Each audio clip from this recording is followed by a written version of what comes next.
হি guys, আসসালামু আলাইকুম। সবাই কেমন আছেন? আশা করি আপনারা সবাই ভালো আছেন। আপনাদের সাথে আছি আমি সাদি। চলে এলাম আর একটা নতুন ভিডিও করতে। আজকের এই ভিডিওতে আমি দেখাবো যারা টিকটক অ্যাকাউন্টটি ডিলিট করতে চান, মানে আপনার প্রয়োজন নেই অথবা আপনি চাচ্ছেন না টিকটক অ্যাকাউন্ট চালাতে, তো সেই ক্ষেত্রে যদি ডিলিট করতে চান সেটা ডিলিট কিভাবে করবেন। তার জন্য আমরা প্রথমে টিকটক অ্যাকাউন্টে চলে যাব, অর্থাৎ আমাদের টিকটক অ্যাপসে। তো আমরা টিকটক অ্যাপসে চলে আসলাম। তারপরে এখানে নিচে যে দেখতে পাচ্ছেন প্রোফাইল, সেই প্রোফাইলে জাস্ট একটা ক্লিক দিবেন। তো দেওয়ার পরে এরকম সেম ইন্টারফেস আসবে। এই যে দেখতে পাচ্ছেন আমার প্রোফাইল সাদি ফিডব্যাক। তো এই প্রোফাইলটা আমি ডিলিট করতে চাচ্ছি। তার জন্য ডিলিট কিভাবে করব, তার জন্য এই যে উপরে যে থ্রি ডট ডট অপশন আছে এখানে জাস্ট একটা ক্লিক দিব। তো ক্লিক দেওয়ার পর নিচে দেখতে পাচ্ছেন সেটিংস অ্যান্ড প্রাইভেসি। ওকে, এই সেটিংস অ্যান্ড প্রাইভেসিতে আমরা ক্লিক দিব।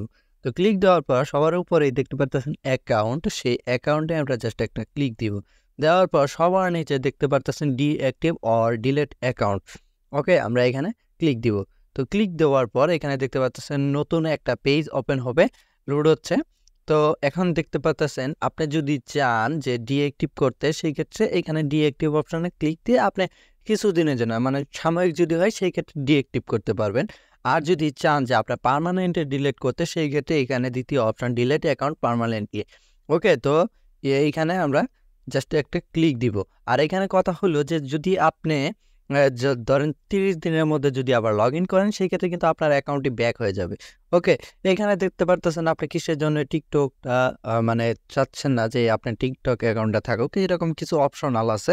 মানে এটা কিন্তু সম্পূর্ণ অপশনাল। হ্যাঁ, এই অপশনগুলো যে দেখতে পাচ্ছেন সেটাও কিন্তু অপশনাল, আপনি চাইলে কিন্তু স্কিপ করতে পারেন। তো আপনি স্কিপও করতে পারেন, অথবা ধরেন যে আমি দিয়ে দিলাম আই হ্যাভ মাল্টিপল অ্যাকাউন্ট। ওকে, তো এখানে ধরেন যে তারপরে কন্টিনিউ ক্লিক দেবো, আপনি কিন্তু স্কিপও করতে পারেন।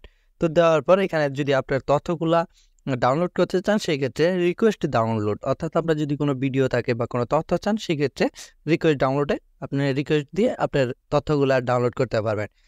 আমার এখন বর্তমানে দরকার নেই, তার জন্য আমি এখানে নিচে টিকমার্ক দিব একটা দিয়ে, তারপরে এখানে কন্টিনিউতে ক্লিক দেবো। ওকে, কন্টিনিউ করার পর এখানে দেখতে পাচ্ছেন এই যে আমি যেটা বললাম যে 30 দিনের মধ্যে যদি আপনি আবার লগ ইন করেন, সেক্ষেত্রে কিন্তু আপনার অ্যাকাউন্টটি আবার চলে আসবে। ওকে, আমরা এখন কন্টিনিউতে ক্লিক দিব। তো ক্লিক দেওয়ার পর এখানে এই যে কন্টিনিউ উইথ গুগল, অর্থাৎ আমাদের ভেরিফাই করে নেবার। আপনার যদি নাম্বার দেওয়া থাকতো সেক্ষেত্রে নাম্বার দিত, আমার এখানে গুগলের মাধ্যমে করা, আর সেক্ষেত্রে কন্টিনিউ উইথ গুগল আমি দিয়ে দিব। ওকে, কন্টিনিউ উইথ গুগল দিয়ে দিলাম। তারপরে দেখতে পাচ্ছেন আমার জিমেইল অ্যাকাউন্টটা চলে আসবে, তো আমরা জিমেইলটা সিলেক্ট করে দিচ্ছি। হ্যাঁ, তো দেওয়ার পর এখানে দেখতে পাচ্ছেন ভেরিফাই কমপ্লিট। তো এখানে ডিলেট অ্যাকাউন্ট কিন্তু চলে আসছে, দেখতে পাচ্ছেন ডিলেট অ্যাকাউন্ট আর সাদি ফিডব্যাক, অর্থাৎ আমার ইউজার নেমটা ছিল কিন্তু সাদি ফিডব্যাক।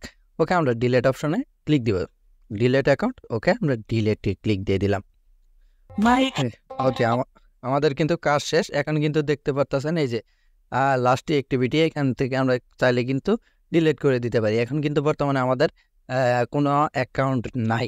ওকে, আমরা চাইলে নতুন একটা অ্যাকাউন্ট করে নিতে পারি, অথবা আমাদের যদি আমরা চাই যে আর অ্যাকাউন্ট খুলবো না, সেক্ষেত্রেও কিন্তু আমরা এইভাবে কন্টিনিউ করতে পারবো।